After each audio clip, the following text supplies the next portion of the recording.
ages for thousands of years as the apex date, when governments would begin shifting toward the spirit that is predicted on the Great Seal of the United States, the Antichrist, followed by the actual man of sin's arrival and acceptance on the global stage in the year 2025, which people will discover in the new book Zeitgeist 2025. But this was to illustrate the point in my book Zenith 2016 that one definitely would not determine that the God in America's official motto refers to the Father of Jesus or a biblical Trinity. I wrote in that book, quote, "Imagine yourself as a space traveler who visits Earth in a fictional post-apocalyptic world. Digging through the rubble of the once thriving planet, you come across a copy of a US $1 bill with the two-sided Great Seal of the United States joined in the middle by the phrase, 'In God We Trust.' Upon consideration, you ask yourself, what God did this refer to? And with no preconceptions, you allow the symbolism on the seal to speak for itself, from which you quickly determine that this had been a great culture who worshipped Egyptian and Greek deities, especially a particular solar one whose all-seeing eye glares from atop an unfinished Egyptian pyramid. Into the specific beliefs of the strange group whose members had influenced the Great Seal, you discover from their highest masters, including one illustrious Albert Pike. He's now thinking about this Third World War. After World War I was just over a few years, and before World War II even started, he's now thinking of will be used to foment this war. At the end of the war, communism will be built and used in order to destroy the other governments and in order to weaken the religions. And I'm quoting from Albert Pike. So, because by the differences between the political Zionists and the leaders of the Islamic world, the war must be conducted in such a way that Islam, the Muslim Arabic world, and political Zionism, the State of Israel, mutually destroy each other. That's what it says. Meanwhile, the other nations, once more divided on this issue, will be constrained to fight to the point of complete physical, moral, spiritual, and economic exhaustion. We shall unleash the nihilists and the atheists, and we shall provoke a formidable social cataclysm in which, in all its horror, will show clearly to the nations the effect of absolute atheism, origin and savagery, and of the most bloody turmoil." So he's against Christianity and he's against atheism. They're supposed to fight each other to the death, you see.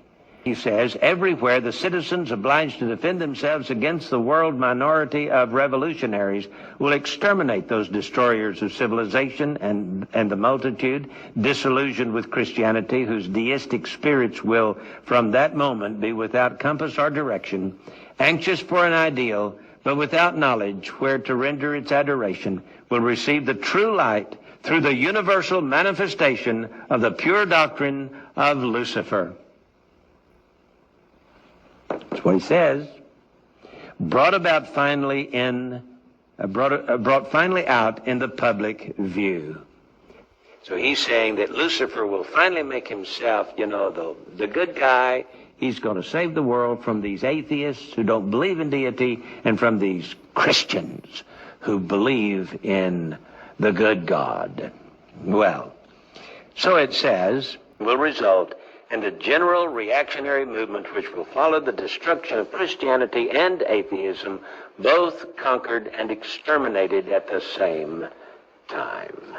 Whose members had influenced the Great Seal, you discover from their highest masters, including one illustrious Albert Pike, that the sun god they venerated so highly had been known to them at various times in history by the names Apollo, Osiris, and Nimrod, end quote, returns to reign over the cosmos in a new pagan golden age.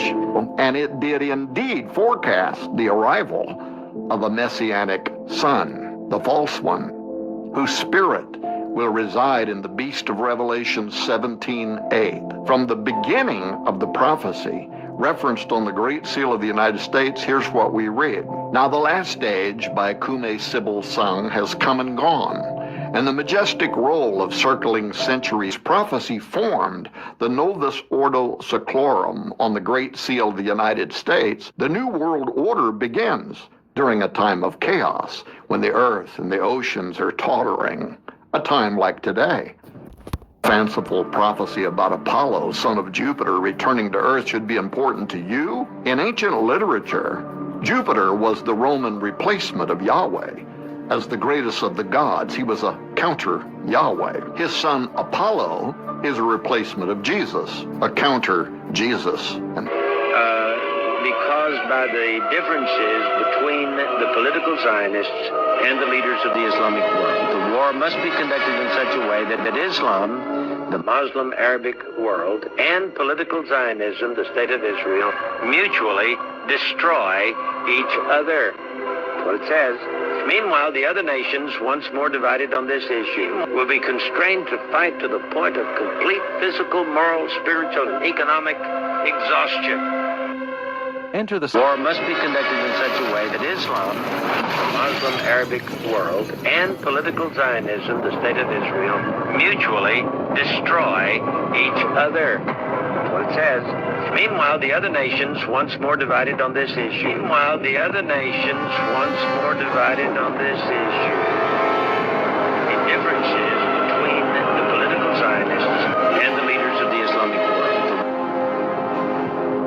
Islam, the Muslim Arabic world, and political Zionism, the State of Israel, mutually destroy each other. Will be constrained to fight to the point of complete physical, moral, spiritual, and economic exhaustion.